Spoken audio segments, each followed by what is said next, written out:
National integration at risk. The federal system of Pakistan is under strain due to growing grievances from provinces like Sindh, KP, and Balochistan. There is resentment over the lack of political rights, control over natural resources, and decisions like transferring land to the military for corporate farming. Youth-led transformation. In KP and Balochistan, traditional political leadership has become irrelevant, with youth taking the lead in protests, especially in Balochistan, where many are questioning solutions within Pakistan. Historical grievances, not just foreign interference, are fueling unrest in Balochistan. Need for a new federal structure. A revised federal system is necessary for Pakistan's long-term stability.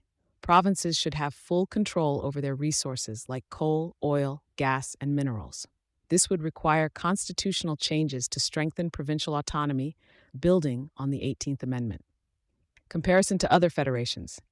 Unlike in countries like the US, Canada, or Australia, where provinces control their resources, Pakistan's provinces are denied full ownership, leading to economic imbalances. For instance, Punjab can pursue its own development agenda, but provinces like Balochistan are unable to fully capitalize on their key resources due to federal control. Provincial rights, the current system where provinces receive royalties and limited decision-making powers through the Council of Common Interests, CCI, does not fully acknowledge their right to autonomy. Provincial rights to control assets and resources should be accompanied by a stronger, more effective CCI. Economic injustices. Provinces like KP and Balochistan provide gas at below world prices, while Punjab imposes restrictions on wheat prices to subsidize local consumption. Provinces should be paid international prices for their resources and should have full control over their economic assets. Federal overreach. Islamabad continues to control key projects in Balochistan, such as Gwadar and Saindak, and refuses to delegate authority to provincial governments, leading to further grievances.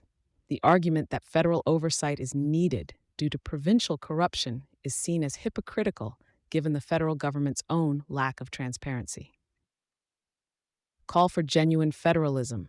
The solution lies in a genuine federal system where provinces have full autonomy over their resources and decisions, not in the current system based on national interest. The article warns that the window of opportunity to address these issues is shrinking, and action must be taken before the situation deteriorates further. Crux. Pakistan's federal system is under severe strain, especially in provinces like Sindh, KP, and Balochistan, where there is growing resentment over the lack of control over their resources. The current structure needs to be revised, with provinces given full autonomy over their natural assets. A new federal arrangement is essential to address long-standing grievances, prevent further alienation, and ensure long-term stability in the country. Palestine and Kashmir, comparisons and differences. Both are legacies of colonialism, with struggles for rights promised by UN resolutions. The Kashmir dispute went into a freeze after 1972, while the Palestinian struggle has been continuous. Support for these causes has differed. Palestine was supported by the USSR, while Kashmir had Western backing due to Pakistan's alliances. Different historical trajectories. Middle Eastern countries with ties to the USSR, like Libya, Syria, and Iraq, have been devastated by US-led campaigns, while India avoided such turmoil by aligning more with the West. Pakistan's military even played a role in crushing a Palestinian uprising in Jordan in 1968, highlighting how complex the region's alliances and conflicts have been. Kashmir's nuclear war fears. In the 1990s, there was concern that the Kashmir conflict could lead to a nuclear war between India and Pakistan, but these fears have proven unfounded so far. The focus of the global powers, particularly Western satellites, has been on Middle Eastern conflicts rather than Kashmir. India and Pakistan's diplomatic strategies. Pakistan continues to raise the Kashmir issue internationally, including at the UN, while India avoids doing the same. India attempts to normalize the situation in Kashmir, even showcasing elections to foreign diplomats, a tactic Pakistan ridicules. Israel's military intelligence. Israel's defense is bolstered by satellites and intelligence focused on groups like Hezbollah and Iran rather than Hamas, which has led to targeted strikes and heightened tensions in the region. The ongoing conflict in Lebanon, with Hezbollah being central, is seen as a broader battle against Zionism, according to Iran.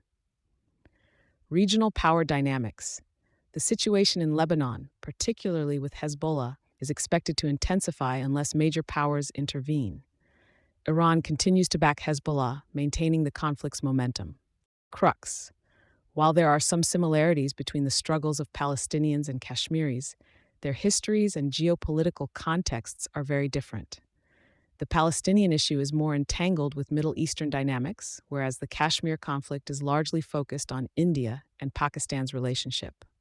Both struggles have international implications, but the responses and involvement of global powers vary significantly. Endangered democracy. Pakistan's democracy is portrayed as nearly extinct, largely due to interference from the military, deep state, and the willing complicity of political parties like the PMLN and PPP. The current era is described as witnessing the most severe assault on democracy, including rigged elections, disregard for the judiciary, and politicization of state institutions. Role of political parties. The PMLN and PPP are criticized for acting as extensions of the military rather than as independent political entities.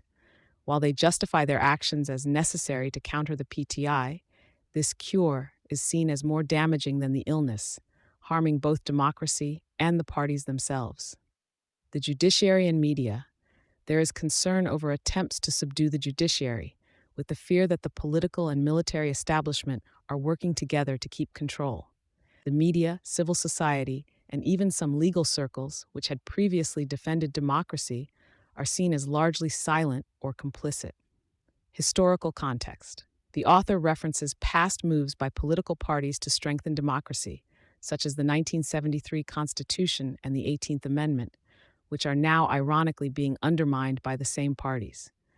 The article draws a parallel with the 2007 lawyers' movement against Gen Pervez Musharraf, suggesting the possibility of a similar uprising if the judiciary takes a strong stance again. Consequences of undermining democracy. The erosion of democratic legitimacy could lead to a breakdown of state institutions, increased extremism, terrorism, and lawlessness. There is a warning that unchecked state lawlessness can undermine the very security the establishment claims to protect. Crux. Pakistan's democracy is in grave danger, largely due to interference from the military and the willing complicity of major political parties like the PMLN and PPP. The current situation represents one of the worst assaults on democratic principles, with institutions like the judiciary being targeted and civil society remaining largely silent. The erosion of democracy risks undermining the state, potentially leading to greater instability and lawlessness. Interplay of power and knowledge. Knowledge and power are interconnected. Knowledge can empower individuals, but it is also shaped by societal power structures. The idea that knowledge is power is juxtaposed with power is knowledge, emphasizing that those in power often determine what knowledge is accessible and valued. Curriculum as a tool of power.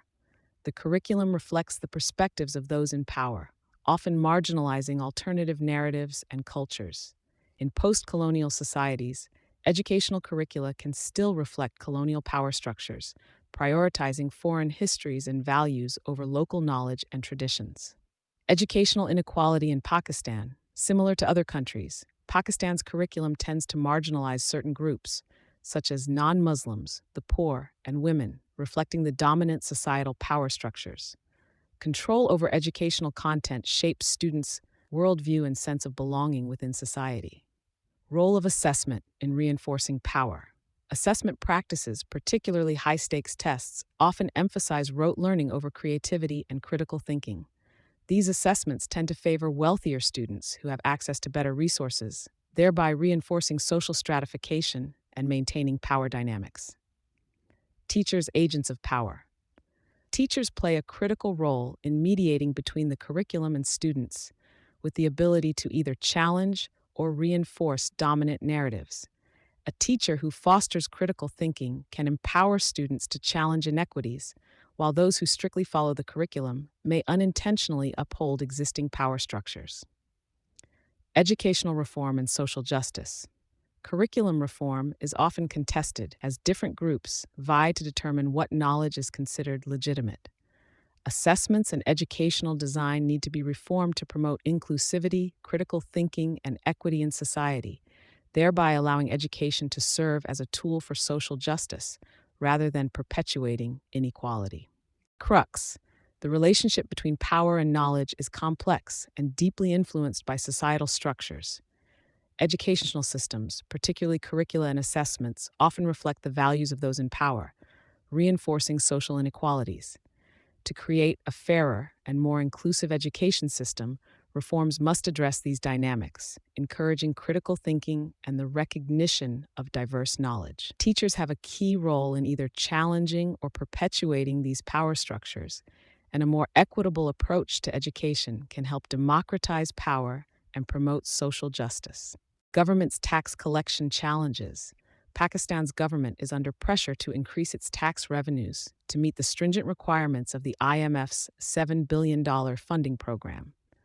The Federal Board of Revenue, FBR, has devised a new plan focused on punitive measures to curb tax evasion and compel non-filers to enter the tax net. New Compliance and Enforcement Plan. The FBR's strategy aims to crack down on tax evaders by restricting the use of cash for travel, property and vehicle purchases, and financial instruments unless they comply with tax laws. Finance Minister Mohammad Aurangzeb has declared a war on cash to target Rs 9 trillion in circulation and tackle Rs 1.3 trillion worth of individual tax evasion. Concerns about the lack of tax reform. Experts argue that the current tax system is complicated, corrupt, and inefficient, which discourages compliance. They suggest that comprehensive reforms, such as simplifying the tax regime and lowering tax rates, are necessary to increase compliance. India is highlighted as an example of successful tax reform, where streamlining the tax system, reducing rates, and curbing exemptions led to increased income tax collections, pushing their direct tax to GDP ratio to 6.5%. Criticism of the FBR's strategy. Many tax experts believe the FBR's plan overly relies on punitive measures without addressing the fundamental issues within the tax system. Without genuine reforms to simplify the regime and incentivize compliance, experts doubt the long-term success of the strategy. Crux: simplified explanation. Pakistan's government is focusing on strict enforcement and punitive measures to increase tax revenues and meet IMF conditions, targeting tax evaders and non-filers. However, experts argue that real tax reform is needed to simplify the system, as relying solely on punishment may not be a sustainable solution. India's success with streamlined taxation and lower rates shows the potential for a more effective approach to increasing compliance. U.S. military presence in the Middle East. The U.S. is increasing its military presence in the Middle East by deploying more troops, ships, and aircraft, which many believe will escalate tensions rather than stabilize the region. This military buildup is primarily aimed at supporting Israel, as emphasized in communications between U.S. and Israeli defense officials. Critique of U.S. policy. Despite U.S. claims of promoting ceasefires in conflict zones like Gaza and Lebanon, its military and financial backing of Israel undermines these efforts. American-made weapons, including bunker-buster bombs, have reportedly been used in attacks against groups like Hezbollah, illustrating the complicity of the U.S. in ongoing violence. Historical context of U.S. interventions. The U.S. has a history of military interventions that have led to widespread destruction, particularly in Muslim-majority countries such as Afghanistan, Iraq, Libya, Syria, and Yemen. The current situation in the Palestinian territories and Lebanon mirrors past interventions, with the potential for further escalation involving Iran. Call for a reassessment of strategy. There are calls for the U.S. to reconsider its military deployments and support for Israel if it genuinely seeks to prevent a larger regional conflict. The article criticizes the notion of the U.S. as a global policeman and highlights the ongoing violence inflicted upon innocent civilians in the region. Political implications in the U.S. The U.S. political landscape is unlikely to shift significantly in its support for Israel, especially with upcoming presidential elections. Both major political parties are seen as aligned with Israel, influenced by a powerful Zionist lobby, making it politically risky for them to oppose Israeli actions, even at the cost of American lives. Crux: the U.S. is increasing its military presence in the Middle East to support Israel, but this could escalate tensions, rather than calm them. While the U.S. claims to promote peace, its actions, including military support for Israel amid ongoing violence, suggest otherwise. The article argues that the U.S. should reassess its military strategy, as its past interventions have caused destruction in many countries. However, with elections approaching, American political leaders are unlikely to criticize Israel, prioritizing political safety over peace efforts. Recent violence in Balochistan. A tragic incident occurred in Panjgur, where armed terrorists killed 7 sleeping laborers from Multan at an under-construction house. The victims were working on the site and living there, highlighting the insecurity in the region. Political silence and responsibility. There is notable silence from mainstream nationalist parties in Balochistan during this crisis, which is seen as a neglect of their responsibility to advocate for security and justice. Political leaders are criticized for prioritizing personal or party interests over the pressing need for unity and action in the face of ongoing violence. Call for political action. The article stresses the need for political representatives to advocate for inclusion, progress, and equality rather than serving narrow interests. The rising resentment over the exploitation of Balochistan's resources is fueling violence as insurgents seek to provoke military responses that the local population may not support. Urgency for dialogue and initiatives. There is an urgent need for political actors to take assertive initiatives to prevent non-political interventions and to address the vacuum created by their inaction. If left unaddressed, the socio-political and economic challenges facing the region could lead to further destabilization, allowing violent groups to gain more power. Crux. Balochistan is experiencing severe violence, highlighted by the recent killing of 7 laborers in Panjgur by terrorists. This tragedy has led to criticism of local security forces and the silence of political leaders, who are seen as prioritizing their interests over the urgent need for justice and security. The article calls for politicians to unite and advocate for the province's needs, as rising resentment over resource exploitation fuels violence. Without proactive measures and dialogue, the region risks further instability and the growth of extremist groups.